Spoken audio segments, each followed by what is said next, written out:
여러분 안녕하십니까? 재작년 사드 사태 이후 중국인 관광객이 뚝 끊기면서 부산을 찾는 전체 외국인 관광객 수도 큰 폭으로 줄었습니다. 대신 대만과 홍콩 관광객들이 크게 늘면서 회복세를 보이고 있습니다. 이만흥 기자의 보도입니다.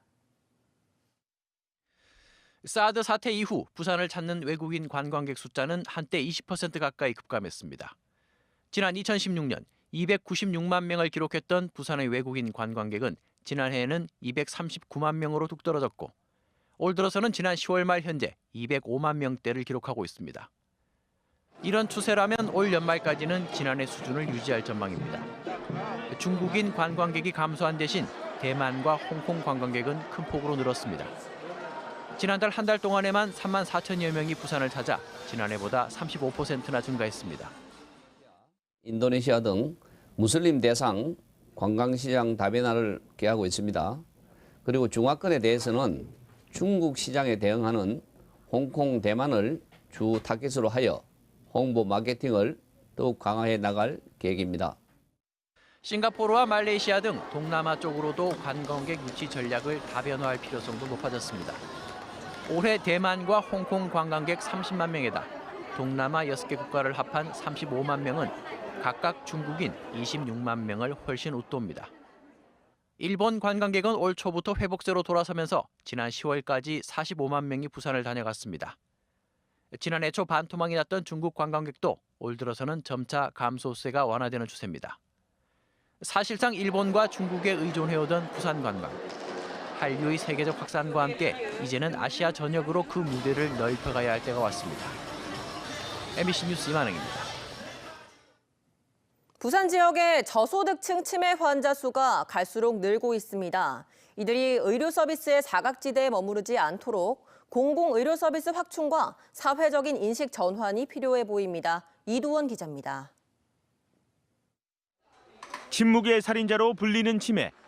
부산의 환자 수는 올해 기준 5만 2천여 명에 달합니다. 오는 2045년엔 16만 5천여 명으로 3배 이상 늘 것으로 예상됩니다. 게다가 치매 환자 가운데 저소득층 가구 비중은 해마다 늘고 있습니다. 기초생활수급자인 치매 환자 가구 수는 지난 2011년 1,141가구에 불과했지만 2016년에는 4,985가구로 4배 이상 늘었습니다. 소득별로 살펴보면 2016년 기준으로 월소득 200만 원 이하 가구가 절반가량인 45%를 차지합니다. 소득 수준이 낮은 가구의 경우에는 개인적인 건강관리라든지 영양에서부터 건강관리에 상대적으로 소홀할 수밖에 없는 여건은 있다고 생각이 들어요. 치매 예방과 치료는 환자는 물론 가족들도 많은 노력을 기울여야 하지만 저소득층의 경우 시간과 비용 면에서 많은 어려움을 겪습니다.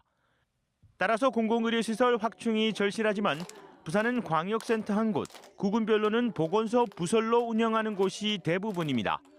관련 인프라를 확충하려고 해도 치매에 대한 지역 공동체의 인식이 부정적이어서 걸림돌로 작용하고 있습니다. 진단이라든지 치료라든지 돌봄 과정에서 전체적으로 비용이 부담이 될 수밖에 없기 때문에 이들에 대해서는 지역사회에서 좀 더 이들을 지원할 수 있는 그런 안전망 구축이 필요할 것으로 봐집니다. 장기적으로는 일본의 사례에서 보듯 지역 공동체가 치매 환자들을 함께 돌볼 수 있는 시스템도 마련돼야 합니다. 부산은 오는 2021년에는 초고령 사회에 진입합니다.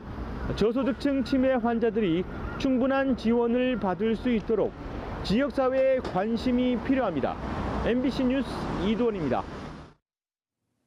자유한국당 비대위가 부산 지역 국회의원 선거구의 절반이 넘는 11개 선거구의 당협위원장을 다시 공모하기로 했습니다. 물갈이 대상으로 분류된 부산의 지역구는 중영도, 서동구, 부산진갑, 남구갑, 남구을, 북강서갑, 사하갑, 금정구와 기장 등 9곳이며 해운대갑과 해운대을 2개 지역구는 일반 공모지역으로 분류됐습니다. 물갈이 대상 지역구에는 기존 당협위원장의 응모가 배제되며 일반 공모지역구에는 기존 당협위원장도 응모가 가능합니다. 그러나 물갈이 대상 지역구로 분류된 일부 당협위원장들은 선정 기준을 이해할 수 없다며 강력 반발하고 있어 후폭풍이 불가피할 전망입니다.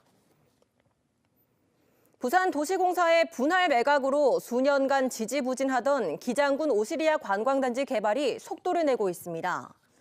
부산도시공사는 메디컬타운과 문화예술타운 등 오시리아 관광단지 잔여 부지에 대해 사업자를 모집한다고 밝혔습니다.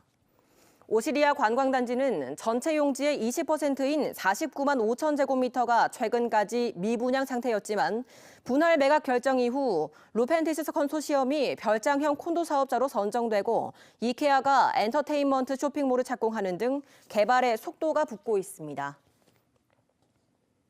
LCT 시행사 소유주 이영복 씨에게 대포폰과 차명 렌터카를 제공해 도피를 도운 유흥주점 업주가 실형을 선고받았습니다. 부산지법 형사 12단독은 범인 도피 혐의로 기소된 48살 A씨에게 징역 10개월을 선고했다고 밝혔습니다. A씨는 2016년 8월쯤 단골 손님인 E씨가 거액 회사 자금을 횡령한 혐의로 검찰 추적을 받는다는 사실을 알고도 차명 렌터카 석 대와 대포폰 10여 대를 E씨에게 건네 도피를 도운 혐의로 재판에 넘겨졌습니다. 사하경찰서는 수십억 원의 회사 공금을 빼돌려 주식에 투자한 혐의로 모 제조업체 경리 A씨를 구속했습니다. A씨는 올해 1월부터 6월까지 자기가 관리하던 회사 공금 22억 원을 25차례에 걸쳐 본인 계좌로 이체한 뒤 주식에 투자한 혐의입니다.